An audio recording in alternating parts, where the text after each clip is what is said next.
Oke guys, kembali lagi bertemu dengan gue Valentino Tirayo. Nah, dan di video kali ini gue akan bagiin ke kalian peralatan-peralatan pemula untuk kita memulai bisnis live streaming ataupun broadcasting.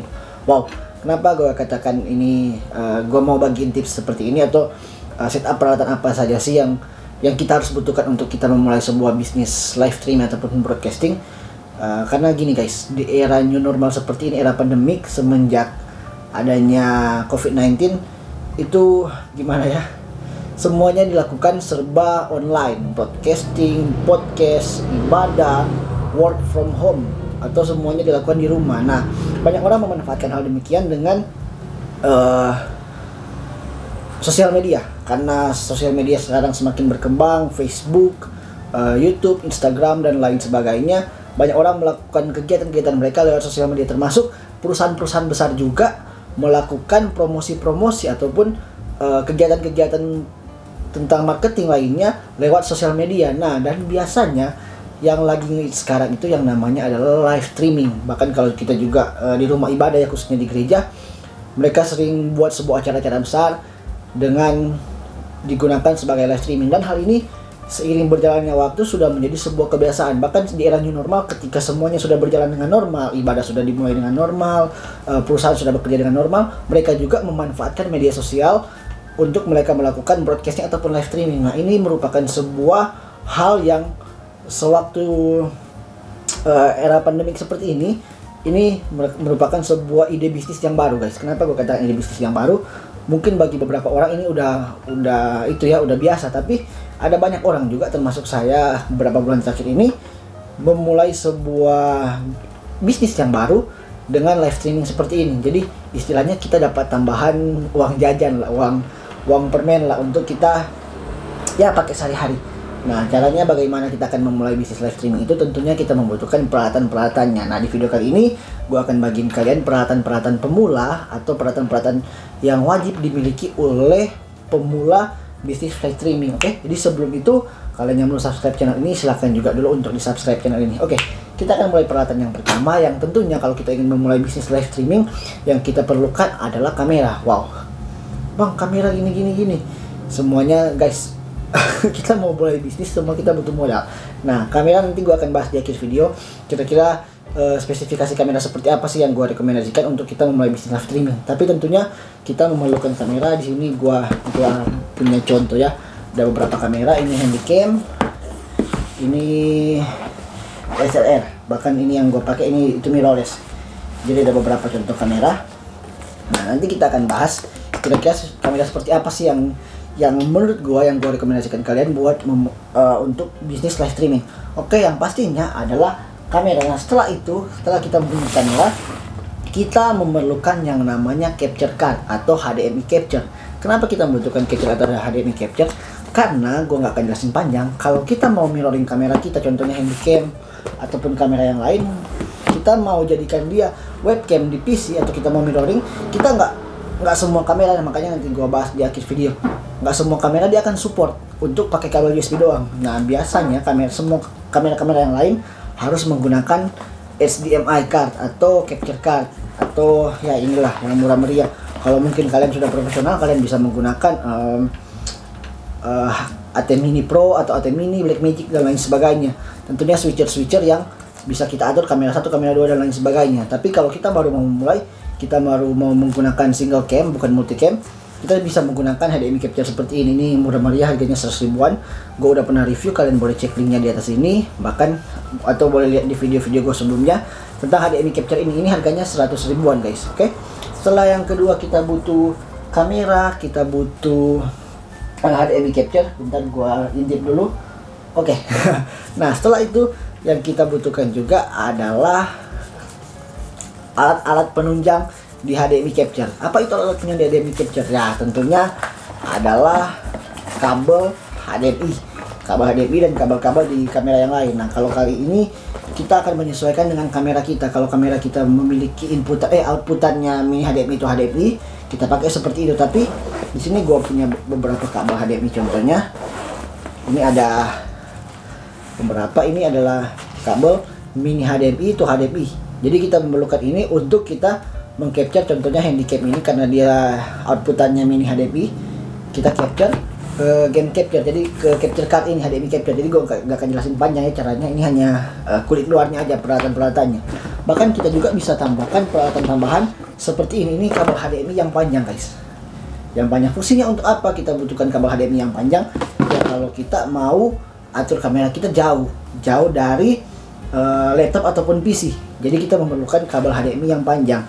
Nah setelah kita memerlukan kabel penunjang untuk kamera HDMI, kita juga memerlukan tripod. Jadi peralatan-peralatan soal kamera, peralatan apa saja sih yang kita butuhkan untuk memulai bisnis streaming ataupun wedding. Nah yang ketiga adalah PC ataupun laptop. Wow, PC ataupun laptop. Nah kenapa gua katakan PC ataupun laptop? Jadi ini sesuai kebutuhan aja ya guys. Kalau kita punyanya PC ya kita pakai PC. Tapi kalau kita punyanya laptop ya kita pakai laptop. Tapi kalau kita punya dua-duanya gimana dong? Nah usahain sesuai kebutuhan. Kalau kita ribet untuk bongkar pasang PC ya kita bawa laptop aja. Tapi kalau kita mau simple tapi kalau kita mau istilahnya nggak apa-apa ribet, yang penting tampilannya seperti ini menarik dan lain sebagainya, kita bawa PC. Tapi harus kita notice di sini kalau kita menggunakan laptop, kalau kita mau input audio, nanti gua akan bahas di poin berikut. Kalau kita mau input audio, kalau untuk laptop kita memerlukan sound card. Jadi mixer per sound card juga, ataupun capture card ataupun audio interface. Nah tapi kalau kita pakai PC, kita hanya tinggal colok aja di plug-in PC-nya, ada line in, ada juga mikrofon in. Jadi kita tinggal pilih kita mau colok di mana. Jadi makanya saran gue sesuai kebutuhan aja ya. Kalau gue sering pakai PC, tapi kalau juga di situasi tertentu kadang-kadang gue juga bawa laptop. Jadi ya tergantung kebutuhan kita. Oke. Nah selanjutnya gue lihat juga di sini ngintip. Ya benar. Selanjutnya yang kita butuhkan untuk memulai bisnis live streaming adalah audio interface. Apa itu audio interface? Atau bisa dikatakan mixer. Nah ini dia. Contohnya ini adalah sound card. Nah mixer gue dipinjam teman. Nah kita bisa memilih audio interface mana yang akan kita gunakan. Ada mixer, ada pun sound card. Nah jadi untungnya dari mana? Kalau sound card biasanya inputannya, kalau yang harganya murah meriah ya, inputannya cuma satu. Tapi kalau mixer, kalau kalian boleh lihat mixer asli FX402i, gue udah pernah review di sini, lihat linknya di atas ini. Nah mixer itu, atau kalian boleh lihat gambarnya ini. Nah mixer itu harganya cuma 300 ribuan, tapi kita sudah bisa dapatkan 4 input. Tapi kalau kita pakai mixer, otomatis kita juga harus menggunakan PC.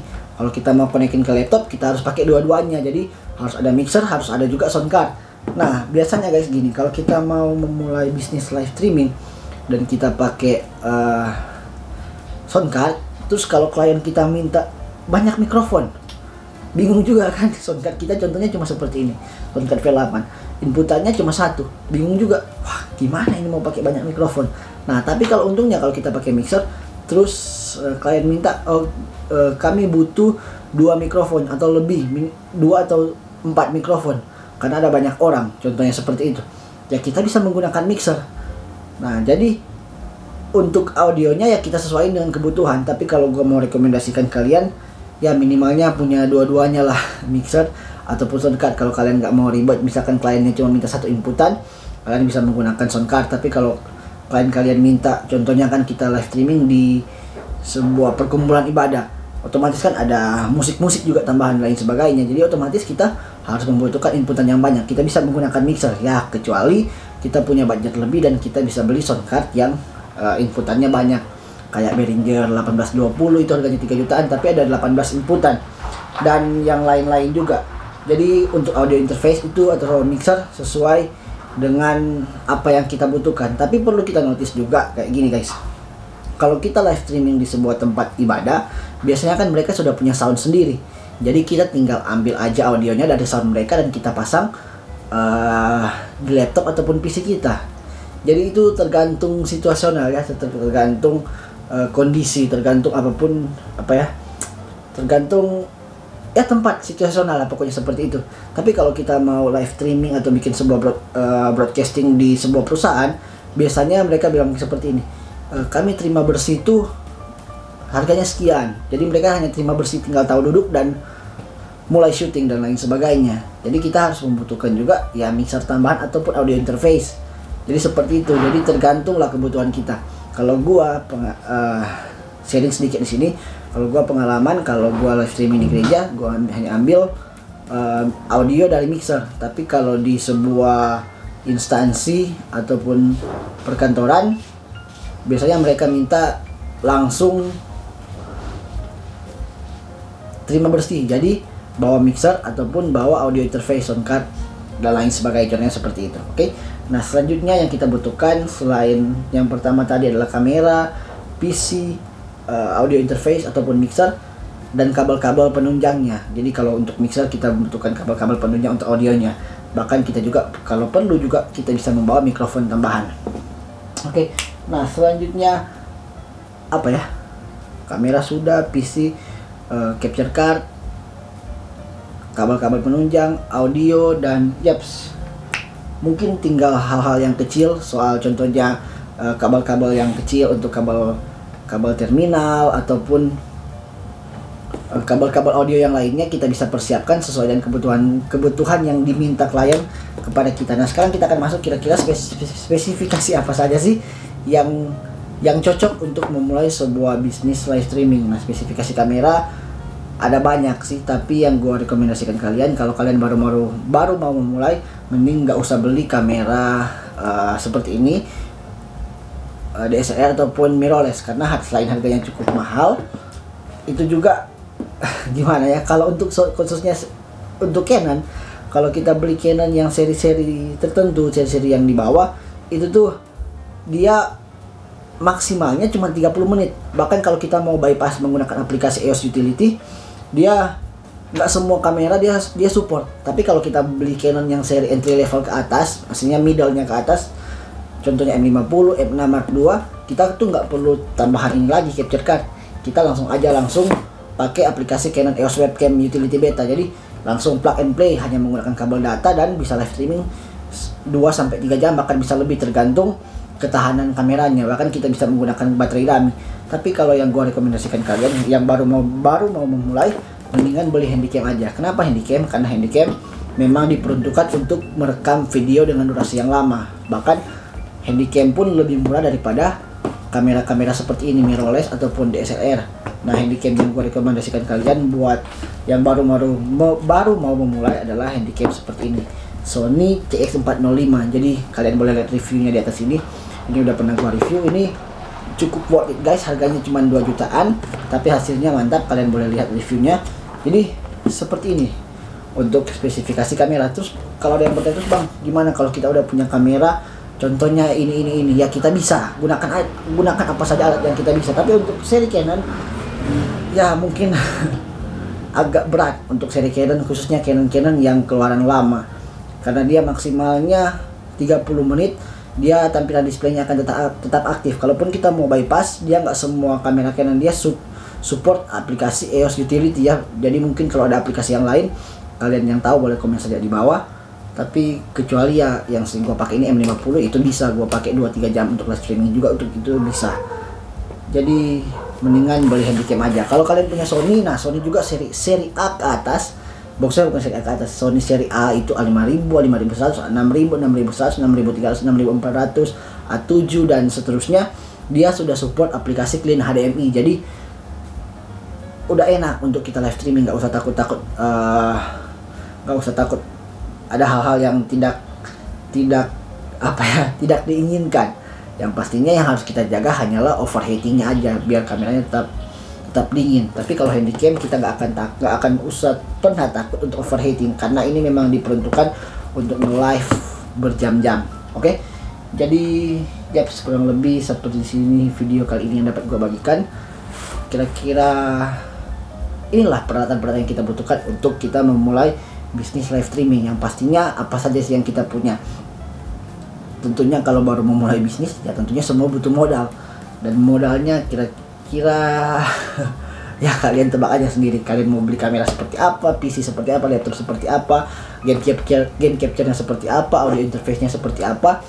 Kalian langsung saja lah yang mengatur sesuai dengan budget kalian. Tapi dengan hal ini, gue jamin ini merupakan sebuah peluang usaha yang